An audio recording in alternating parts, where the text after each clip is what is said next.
60 నెలల జగన్ పాలనలో రాష్ట్రంలోని అన్ని వర్గాల ప్రజలు ఇబ్బందులు పాలయ్యారని అరకు పార్లమెంటు ఉమ్మడి అభ్యర్థిని కొత్తపల్లి గీత ప్రభుత్వంపై నిప్పులు చెరిగారు.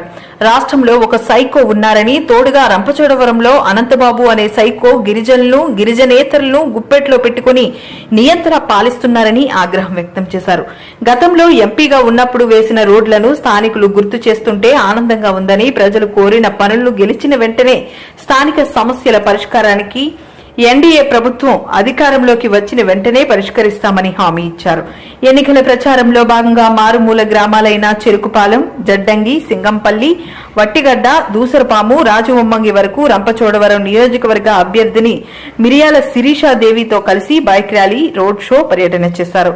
ఎన్డీఏ కూటమి ప్రభుత్వ ఏర్పాటు ఖాయమని, ఈ ప్రభుత్వానికి మీ ఓటు ద్వారా తగిన బుద్ధి చెప్పాలని ఓటర్లను కోరారు. మరి దళితంగా సోదరులు అంటున్న జగన్మోహన్ రెడ్డి దీనికి ఏం సమాధానం చెప్తాడు? దళితులు జగన్మోహన్ రెడ్డికి సోదరులు అండి? మీరే చెప్పాలి, నాకు తెలీదు.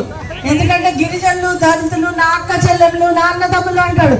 అంటే ఇప్పుడు చెల్లికి చేసి న్యాయమే మనకి చేస్తాడు, అంతేనా?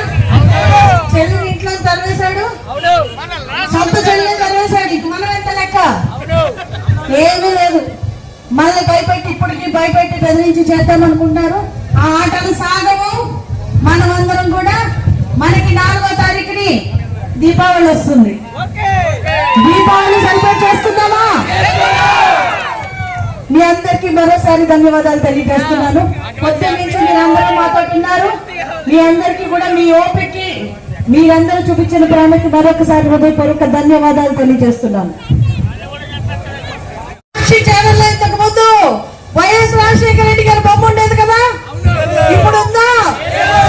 అంటే తండ్రికి ఇచ్చిన విలువ ఏంటి? తీసేశాడు. తండ్రి వద్దు, తల్లి వద్దు. అలాంటిది మనం సోదరి మనలు అవుతామా? మనం ఎవరు కూడా ఆయనకి ఎలాంటి బంధుత్వాలు ఉండవు. ఒకటే బంధుత్వం, అవినీతి, డబ్బులు సంపాదించడం.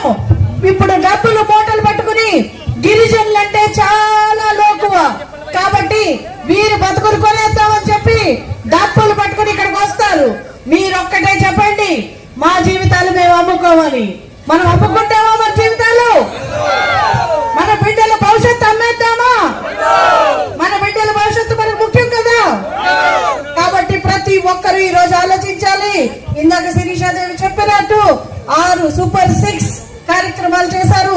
అలాగే నరేంద్ర మోదీ గారు వికసిత్ భారత్ ఎట్లాగా వచ్చిస్తుందో అలాగే వికసిత్ ఆంధ్రప్రదేశ్ కోసం డబుల్ ఇంజిన్ సర్కార్ తీసుకొస్తే ప్రతి ఒక్కళ్ళ తరఫున నిలబడతానని మాటిచ్చారు. అనకాపల్లి సభలో నరేంద్ర మోదీ గారు మా అందరికీ కూడా ఒక సందేశం ఇచ్చారు. మీ అందరికీ ఒక సందేశాన్ని అందించమన్నారు. ఆయన శిరస్సు వచ్చి మీ అందరికీ నమస్కారాలు చెప్పమన్నారు.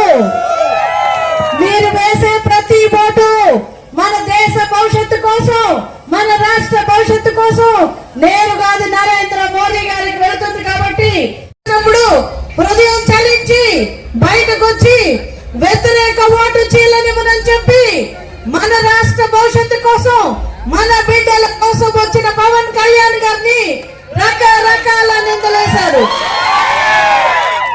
ఈ రోజు చూస్తే పవన్ కళ్యాణ్ గారు ఒకటే చెప్పారు, ఎట్టి పరిస్థితుల్లో నేను ఊరుకోను, నా బిడ్డల భవిష్యత్తు నాకు ముఖ్యం అని. అవునా? మన బిడ్డల భవిష్యత్తు మనకు ముఖ్యమే కదా. ఈ రోజు మన పిల్లలకు ఉద్యోగాలు రావాలి, మన మహిళలు క్షేమంగా ఉండాలి, మన రాష్ట్రం సుభిక్షంగా ఉండాలి, మన రాష్ట్రానికి మంచి పరిశ్రమలు రావాలి, మన రోడ్లు బాగుండాలి, మన ఇంటింటికి కుళాయి రావాలి. నరేంద్ర మోదీ గారు సంకల్పించారు జల జీవన్ మిషన్ ద్వారా ప్రతి ఇంటికి మంచినీళ్ళు ఇవ్వాలని. కానీ మనం చూస్తే ఈ రోజు ఇంటింటికి కుళాయి కాదు, మన ఊర్లో వాటర్ వస్తుందా? మంచినీళ్ళు ఉన్నాయా? నేను గ్రామాల్లో తిరుగుతున్నాను, మంచినీళ్ళు లేవు. కనీసం మంచినీళ్ళు కూడా ఇవ్వని ప్రభుత్వం ఎందుకు అని నేను ప్రశ్నిస్తున్నాను. మన గిరిజనులకు ఏం చేసింది ప్రభుత్వం? ఏమన్నా చేసిందా?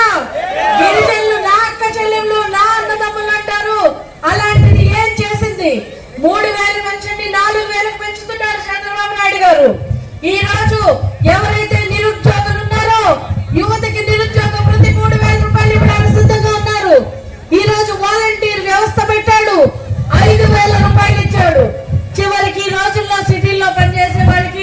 ఇంట్లో పని చేయడానికి కూడా 15,000 రూపాయలు ఇస్తున్నారు. అవునా? అలాంటిది